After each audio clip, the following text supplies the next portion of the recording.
Jugoslavija u malom, zbog ove fotografije iz Minhena bruji ceo Balkan neverovatno uslikano u jednom ulazu u Minhenu.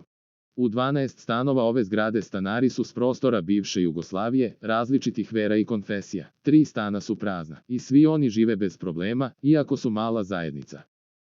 Glasi potpis ispod zanimljive fotografije koja je načinjena u Minhenu u Nemačkoj uslikano u jednom ulazu u Minhenu. U 12 stanova ove zgrade stanari su sa prostora bivše Jugoslavije, različitih vjera i konfesija. 3 stana su prazna i svi oni žive bez problema, iako su mala zajednica. Za najnovije vesti iz zemlje i sveta kliknite subscribe, like i zvonce svaki dan, najnovije vesti, zato nas zapratite.